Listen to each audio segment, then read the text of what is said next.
Hi, everyone. I'm Romy Drucker, the Director of the Education Program at the Walton Family Foundation, and a very proud sponsor of this year's first ever National STEM Challenge.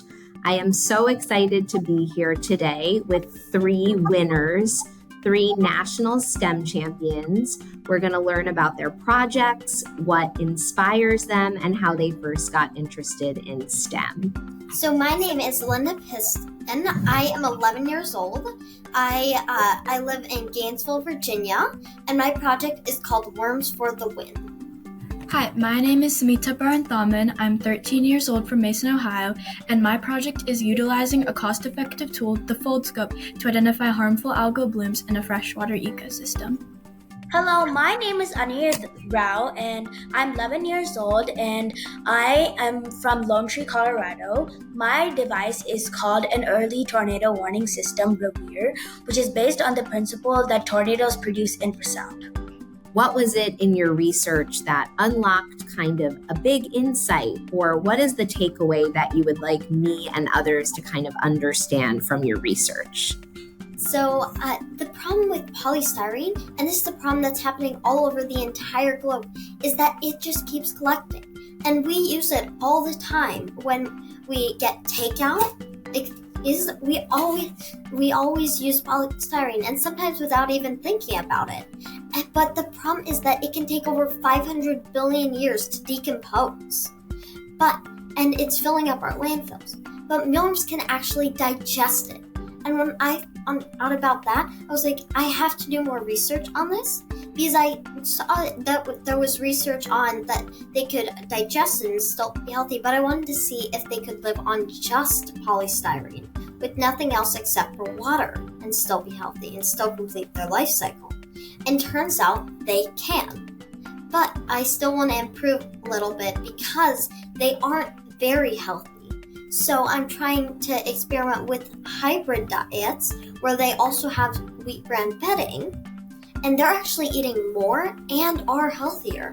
I have a dream for giant mealworm farms all over the planet that are eating our trash, producing our fertilizer, and feeding the hungry. A hope that I have for the future is clean drinking water for everyone. Over 1 billion people in developing countries don't have access to clean potable water, and harmful algal blooms can release toxins that can make drinking water unsafe for people and can also pose a threat to aquatic life. So there are many different toxins that can be released by harmful algal blooms, like hepatotoxins, which can be dangerous to your liver, and antitoxins, which can be dangerous to pets and animals. So when I was conducting my experiment and my project, I went to Grand Lake St. Mary's, which is a lake that is ranked 8th as the most polluted lake in America. And after I collected my samples, I used a Foldscope to look at the samples, which is a paper-based microscope that is also cost-effective. And when I looked under the Foldscope, I saw filaments of Planktothrix, which is a species of harmful algal blooms. So I counted up the filaments of Planktothrix, and I also recorded those. The Foldscope, which is a cost-effective tool or a paper-based microscope, can very much benefit developing countries so that they can see what is actually in their water and what they're actually drinking. The tornado alley is moving east where the cities are more densely populated, so there's a need for a better solution. When I first started, I was actually living in Nashville, Tennessee. One of my friend's home was destroyed in a tornado, and I was from the beginning very passionate about this problem in general. So when I was researching on tornadoes, I found out that here in Colorado, it's been seen that tornadoes produce infrasound, which is a low frequency sound from 0.5 to 10 hertz, and that it can be detected over 60 miles away. So I thought of an idea where it's a combination of a network of autonomous drones, infrasound, and other environmental sensors, and together it creates an effective early tornado warning system. So imagine in the outskirts of a city, there'll be a base station and a network of autonomous drones which fly in all directions. These drones have an Adafruit controller which powers up sensors such as infrasound, temperature, pressure, and altitude.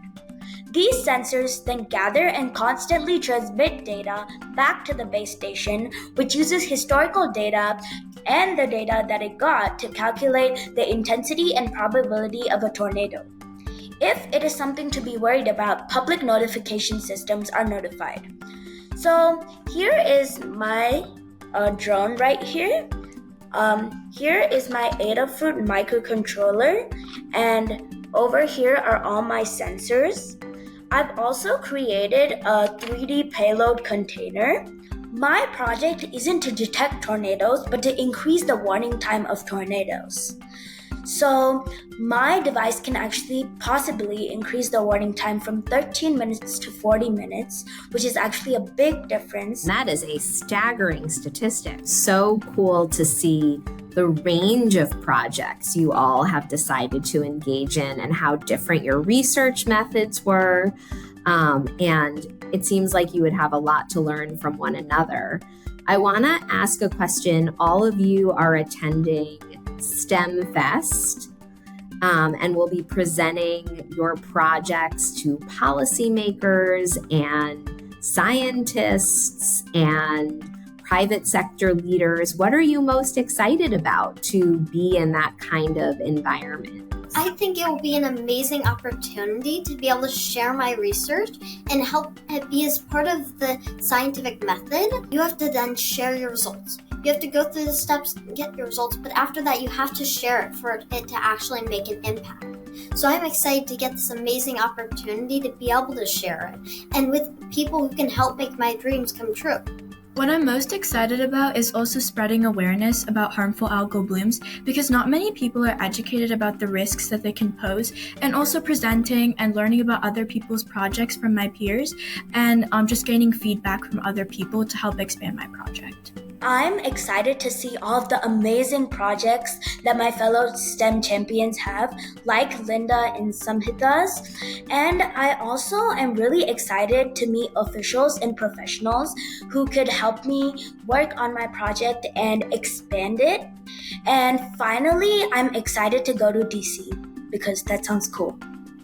What advice would you give to a friend or someone in your class who is maybe a little hesitant to jump into getting more involved in science and STEM? Science and math that you're learning in school can be very different than the stuff that we're learning in our projects, because what I would have to say is that it's all about creativity and trying to broaden your perspective of science. It's all about trying to be creative with what you have. There's always something you will love about science. Putting your work out there is very important, and kind of embracing yourself in science, as it's one of the big parts in this world that we are exploring even now. Science, and this is how a lot of people describe it, science is pretty much trial and error.